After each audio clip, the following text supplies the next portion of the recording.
All right, so we've talked about structure of the atom, the inside, outside.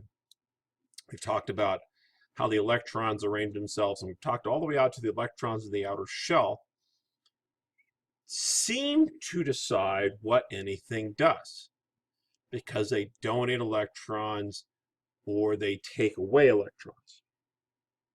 Why is that? Let's talk about a simple case of sodium. Sodium, which is right here, which has the unusual things as being called Na. Somewhere in Latin land, that was it. Sodium has 2 on the inside, 1, 2, 3, 4, 5, 6, 7, 8 in the next shell, and then it's got 1 electron way out here at the end. Remember, this first column, this first family, only has 1 electron in its outer shell. Let's go talk about fluorine. Fluorine over here has a nucleus in the center. It's got 2 on the inside, and it's got 7. 2, 3, 4, 5, 6, 7. And then it's got this big old space right here where it's looking for an 8th one, so it could fill in that shell and not have a hole in it.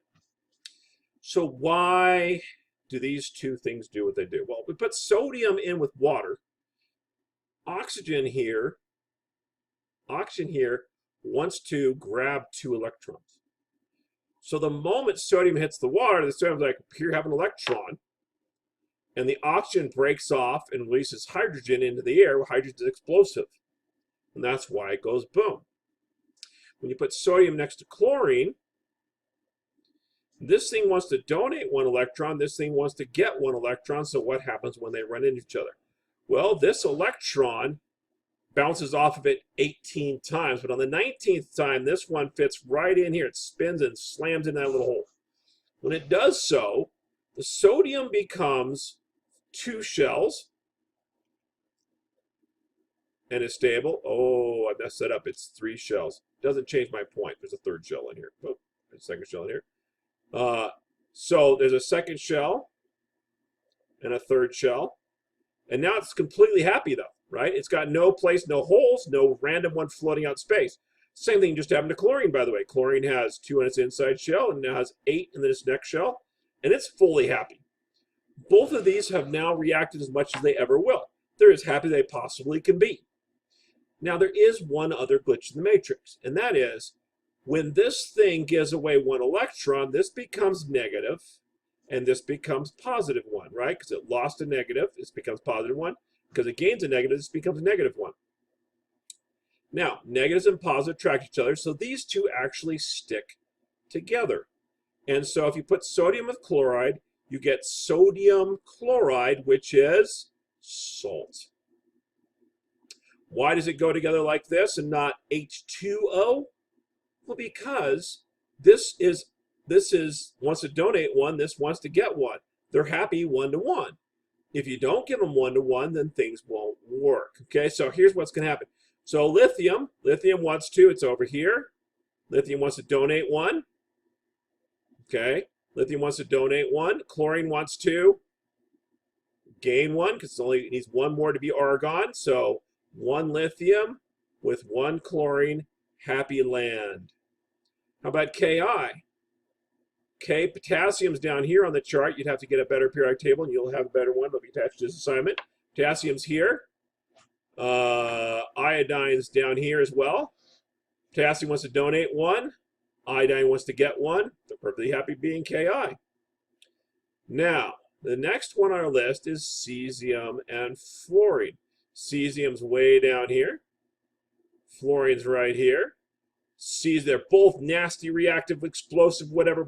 But once this thing donates 1 electron to fluorine, both of them mellow out. So cesium fluoride also happens.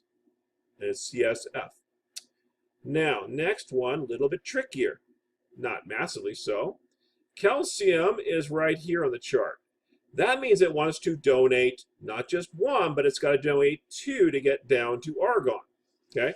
It's got 20. It needs to donate 2 to get down to argon. Because of that, it needs 2 electrons to donate. Right here is our friend sulfur. Sulfur wants to get 2 electrons. So calcium's donating 2. Sulfur wants to get 2 electrons. So they're perfectly happy 1 to 1 together, right? I give you 2, I take 2, we're happy 1 to 1. Doesn't need anything fancier than that. Okay. Next up on our lovely chart is aluminum. Aluminum's right here. Okay. It's a little different on your periodic table. It's all the way on the right-hand side, but there's just a gap. There's nothing between these two, right? So it needs to donate 3 to get down to neon. So aluminum's going to donate 3. So aluminum wants to donate 3. Phosphorus wants 2. Where's phosphorus? Phosphorus is right here on my periodic table. Phosphorus wants to gain 3. So donates 3, gains 3, you get ALP. Okay? Capital A, little l, capital P. We use the first letter for every elemental sign. You use the capital letter. Okay, so finish the front part of this chart.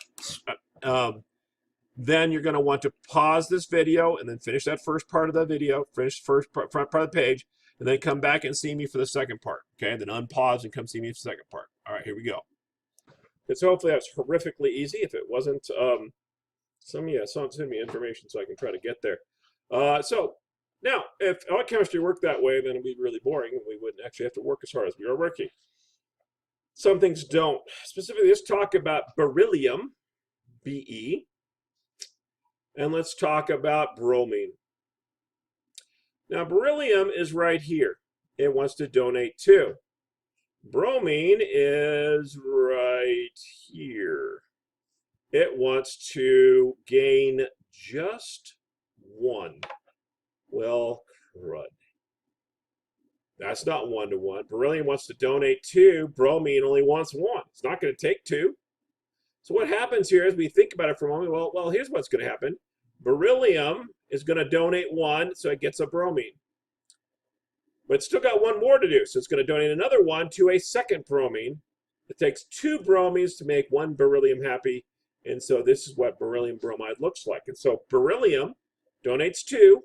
Each bromine only wants 1, so this works out this way. Okay, so let's talk about the next one. I got an example here. Aluminum and fluoride. Aluminum is sitting right here, wants to donate 3. Fluorine only wants 1. So when I put them together, Al, I get 1 fluorine, but I still got 2 electrons to give up, so I need a second fluorine. That isn't good enough either. I still got a third electron to give out, so I get the third one, so then I need 3 fluorines to make that 1 aluminum happy. And so AlF3. This should be a 3. It's a little hard to see. All right. Next up is MgCl. So I'd like you to try this one. Pause the video, try this one, and I'll work it out with you in just a second. All right, here I'm working it out. So if you didn't pause it, tough cookies. Magnesium wants to donate 2. It's right here. 1, 2 to get down to neon. Chlorine wants to get only 1. So magnesium donates 1 to the chlorine. Chlorine's happy, but magnesium is not. Magnesium donates another 1. So chlorine gets a second chlorine to make it happy. Okay? All right, go ahead and try the next 3 problems. I will hop on here, go ahead and pause this, and then I will do the problems afterwards. All right, here we go. All right, that's barium. Barium. All right, so boron. Boron wants to donate 3. Fluorine only wants 1. So it's going to take 3 fluorines to make the 1 boron happy. Barium. I'm a little bit uncertain. I think barium's in this spot on the periodic table. If it's not, you guys can write me later and say, Mr. Rez, you're wrong.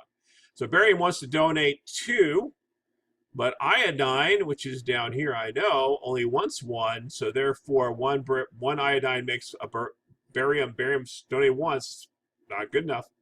Gotta need another iodine to make it happen. Boom. Okay. And then sodium oxide. Sodium is Na. It's right here. Wants to donate 1. Oxygen wants 2. So who's happy now? Sodium has donated 1. Oxygen's like, that's not good enough for me.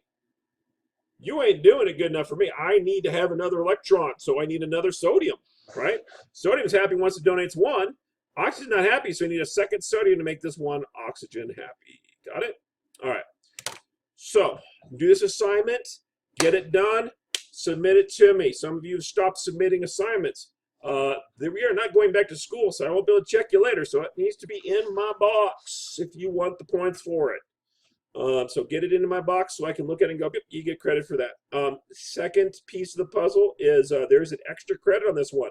Very bottom of the back of the page, it says extra credit. The first person to put a reply in with the correct answer for this problem, you get extra credit as well. Additional extra credit, not just assignment, additional extra credit on top of it. Okay? All right. Have fun.